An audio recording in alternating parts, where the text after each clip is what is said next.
नमस्कार दोस्तों, आपका बहुत बहुत स्वागत है मेरी बगिया में। दोस्तों, आप ये चीज़ जानते हैं? ये देखिए, ये क्या है? दही है। दही हर एक के घर में होता है। केवल 2 चम्मच दही का इस चीकू में आप कमाल देखिए, क्योंकि इस समय फूल आने का टाइम है और हमारे चीकू में भर भर के फल लगे हुए हैं। देखिए देखिए, और ये देखिए, और ये देखिए, और इसमें कितना गिलहरी खाती हैं और कितने पकते हैं तो हम तोड़ लेते हैं। और ये 12 मासी है। देखिए, इसमें फूल भी लगे हुए हैं जगह जगह। ये देखिए, फूल लगे हुए हैं। तो दोस्तों, एक बार अगर आपने चीकू का प्लांट लगाया तो आप भी जो हम ये देसी नुस्खा या कहो ऑर्गेनिक फर्टिलाइज़र बना के डालने जा रही हूँ, आप अब भी अपने चीकू प्लांट में डालना। और दोस्तों, ये देखिए, अभी इतना बड़ा प्लांट नहीं है जितना इसमें चीकू लगता है। इतना ज़्यादा चीकू लगता है। देखिए, ऊपर की डाल तक में है। आंधी में भी टूट जाते हैं। यहाँ अक्सर आंधी आती रहती है और गिलहरी भी इसको खाती है। और हम लोग भी जो पकता है वो तोड़ ले जाते हैं। देखिए, इस तरह से वो बड़े, ये देखिए, छोटे लगने शुरू हो गए हैं। और ये चीकू, एक बार आप ये चीज़ डालिए, देखिए, फिर देखिए आप, चीकू आपका बिल्कुल डाले झुक जाएंगी, इतना चीकू लगेगा। मैं तो इसको ही डालती हूँ। तो ये अभी फूल इस समय आ रहा है और इसी समय डालना चाहिए। तो मैं आज इसमें बना के डालने जा रही हूँ इस फर्टिलाइज़र को। और ये देखिए क्या है, ये देखिए, 2 चम्मच, ज़्यादा नहीं, 2 चम्मच दही ले लिया। इस तरह से ये दही ले लिया, 2 चम्मच। और इसको इस तरह से खूब अच्छे से फेंट लीजिए। खट्टा दही है तो और अच्छा है। दही तो आप जानते हो कि इसमें कितने अच्छे से जीवाणु पैदा होते हैं और खेती के लिए कितना, हर फर्टिलाइज़र में दही का इस्तेमाल होता है। इसीलिए, क्योंकि इसमें हमारे प्लांट के लिए, मिट्टी के लिए भर भर के फर्टिलाइज़र, इसमें जीवाणु पैदा होते हैं। और देखिए, थोड़ी सी क्या लेना है, ये देखिए, काली राई या सरसों, आप जो भी बोलते हो, अपने अपने जगह अलग अलग बोला जाता। तो ये देखिए, थोड़ी सी 2 चम्मच ये ले लीजिए।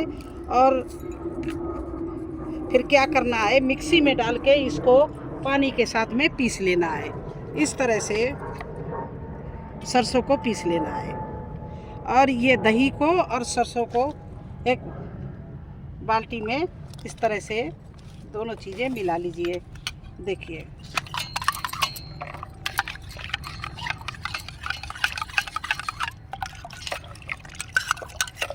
ये मिलके तैयार हो गया। और ये फर्टिलाइज़र देखिए बन के तैयार हो गया। दही और सरसों, काली सरसों को, दोनों चीज़ों को पीस के, और देखिए, जहाँ पर इसकी जड़ है उस जगह पर अच्छे से गुड़ाई करके मिट्टी की, देखिए, इस तरह से इसकी गुड़ाई कर ली है। और ये मेरा प्लांट ग्राफ्टिंग है। अगर आप देसी प्लांट लगाएंगे, बीज से लगाएंगे या देसी लगाएंगे, तो वो क्या है कि टाइम लेता फल आने में। और अगर ग्राफ्टिंग आप लेंगे तो बहुत जल्दी फल आ जाएगा। दूसरी साल में, लगाने के दूसरी साल ही फल आ जाएगा। कभी कभी आप देखते हैं कि नर्सरी जाते हैं तो उसमें ये चीकू लटके हुए होते हैं प्लांट में। लेकिन एक चीज़ आपको अच्छे से देख लेना है कि उसमें फल लगा हुआ होना चाहिए। जो पेड़ आप ग्राफ्टिंग लाएं, अगर इस तरह के केवल फूल है तो समझ लीजिए कि कभी कभी वो ग्राफ्टिंग नहीं होता है और वो ऐसे ही हम लोग उसमें चक्कर में फंस जाते हैं और ले आते हैं। तो वो बहुत टाइम लेता है और फल भी बहुत लगता है। और जिसमें फल लगा होगा वो बहुत फल देगा अगर आप उसकी केयर अच्छे से करेंगे। मैं तो इसमें इतना चीकू आता है, ये 12 मासी है। एक तरफ तो देखिए, उधर डाली में भी देखिए वो लटक रहे हैं। और गिलहरियाँ कितना खा जाती हैं वो मुझे खुद ही नहीं अंदाज़ा है। कभी कभी मुझे कपड़ा बांधना पड़ता है, कभी सोचते छोड़ो, ये भी खुश हो लें खा के हमारे गार्डन में। ये देखिए कितने फूल आए और ये सब फल बन जाएंगे। देखिए, फूल ये छोटे छोटे इस तरह के देखिए फल बनना शुरू भी हो गए हैं। इधर भी 1-2 में मैंने देखा है कि फल बनना शुरू हो गए हैं। हाँ, एक काम आप कर सकते हैं, जब जिस समय ये फूल आए तो इसको थोड़ा सा दबा देना, इस तरह से दबा देना। अभी हमारे ये 2-4 दिन में फूलेंगे, अभी तो इसकी कली बनी हुई है। जब फूल आने लगे तो उसको इस तरह से दबा देना। इससे क्या होता है कि हैंड पॉलिनेशन हो जाता है और वो फूल फल में चेंज हो जाता है। तो इस तरह से आप एक काम और कर देना, जब भी आपका फूल खिलने लगे तो उसको इस तरह से दबा सको, जितने फूलों को इस तरह से दबा दो। तो देखिए यही मैं चीज़ डालती हूँ। अब देखिए इधर एक फूल, ये देखो फूलने वाला है, ये इसकी कली बन रही, तो इसको मैं इस तरह से दबा रहे हाथ से, जिससे ये फूल जो है फल बन जाए। और इतना इस बार फिर देखिए ये आया हुआ है फूल, देखिए इसमें कली ही कली लगी हुई है। और ये सारा, ये देखिए ये कली के साथ में अब फल भी बनने लगा।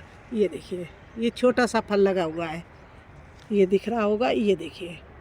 तो इस समय इस फर्टिलाइज़र का डालना बहुत ज़रूरी है।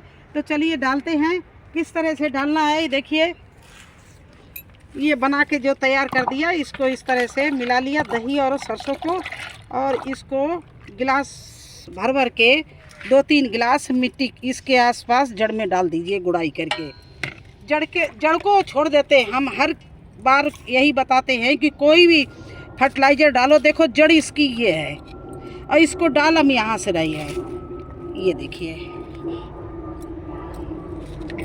इस तरह से इसमें मैं अच्छे से भर दूंगी, आसपास भर दूंगी। देखिए तो यही काम आप लोग इसी तरह से कर सकते हैं। और फिर देखना आपका जो चीकू है वो भर भर के इतना आएगा कि डालियाँ झुक जाएंगी। ये मेरा आजमाया हुआ नुस्खा है, इसलिए आपको बता रहा है। ये देखिए मैंने डाला था, और ये कम से कम 2 महीने बाद ये रिपीट करना। ऐसा नहीं कि आप हर हफ्ते करने लगो या 15 दिन बाद, कम से कम चीकू के पेड़ में 2 महीने बाद यही फर्टिलाइज़र फिर रिपीट कर देना। तो आप देखना कि वो पकेंगे भी बहुत जल्दी और अच्छे से फल बनेगा, साइज भी अच्छा बनेगा। देखिए ये देखिए साइज बन रहा है, और इससे बड़ा इसमें साइज बनेगा अभी।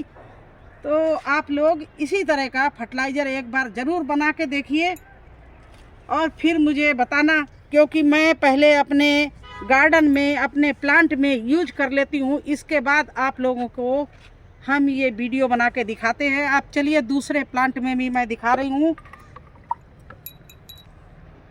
देखिए इस चीकू के सारे चीकू मैंने हार्वेस्ट कर लिए हैं, इसकी हार्वेस्टिंग कर चुके हैं, क्योंकि इसमें दोबारा फिर फल आने लगे थे और वो फल पक गए थे। थोड़े से कम पके थे तो मैंने तोड़ लिए, क्योंकि गिलहरी उसमें भी खा लेती है और यहाँ भी आने लगी थी, तो मैंने थोड़े तोड़ के पेपर में लपेट रख दिए, तो अब वो पक गए।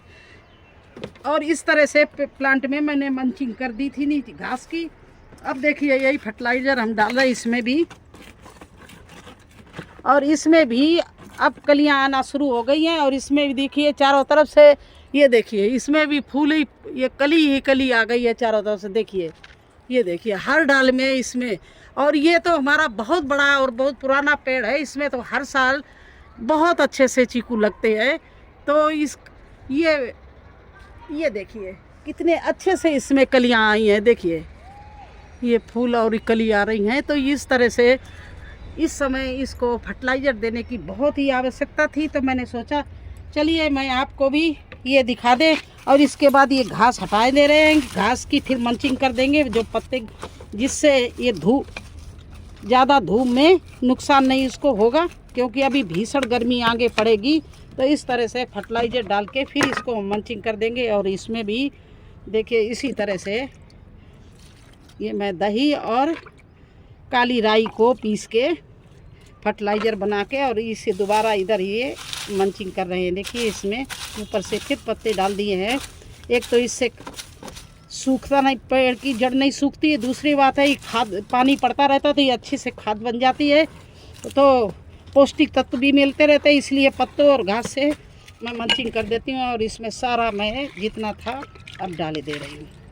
तो एक बार आप ज़रूर आजमाएं, क्योंकि मेरा तो बहुत ही आजमाया हुआ ये नुस्खा है। और देखिए इसका तो कितना बड़ा प्लांट है और कितने फूल एक एक गुच्छे में आते हैं। और ये सारे फल बन जाएंगे अगर आपने इस तरह से किया। ये इतना बड़ा, ये बाहर भी ग्रीन शेड में भी आ गया और बाहर भी है। इसको धूप में रखा था लेकिन इसकी डालियाँ इधर भी आ गई हैं। अब की बार फल आएगा, इसके बाद इधर की डालियाँ मैं काट दूँगी। तो मुझे आज यही दोनों पौधों में करना था और हार्वेस्टिंग भी करनी थी। देखिए पपीता ऊपर पके हुए लगे हुए हैं, तो इनकी आज मुझे हार्वेस्टिंग भी करनी थी। शायद आपको दिख रहे हो, वहाँ ऊपर रह गए 2-4 पके हुए, उनको तोड़ना है। बहुत हार्वेस्टिंग इस बार मैंने पपीता की है।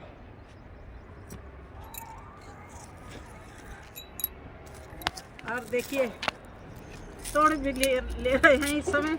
ये देखिए, अगर आप अच्छे से खाद पानी अपने फलों को देते रहेंगे तो इस तरह से आपको अच्छे अच्छे फलों की अपने गार्डन से ही अच्छे अच्छे फल मिलते रहेंगे। मैंने कई बार सहतूत भी दिखाया, इतना पेड़ लद गया था सहतूत का। और ये देखिए पपीता और चीकू भी लगे हुए हैं और ये नए लग रहे हैं। तो इस तरह से हम अपने गार्डन की देख रेख करते हैं। देखिए इसमें भी चीकू लगने लगे, ये देखिए स्टार्ट हो गए हैं। आपको आराम से दिखाएं, नहीं टूट जाए। ये देखिए इसमें भी इस तरह से चीकू लगने लगे हैं। तो इस समय ये देखो ऊपर चीकू लगा हुआ है। तो इस समय ज़रूर ही आप अपने प्लांट में ये सब डालिए। कैसा लगा आपको चीकू का फर्टिलाइज़र और चीकू का हमारा प्लांट, हमारा वीडियो? अगर हमारी बताई हुई जानकारी से आपको कुछ फ़ायदा मिले, कुछ अच्छा लगे तो प्लीज़ कमेंट करना, लाइक करना, चैनल को सब्सक्राइब करना। फिर मिलते हैं एक नए वीडियो में एक नई जानकारी के साथ। तब तक के लिए मुझे आज्ञा दीजिए। धन्यवाद।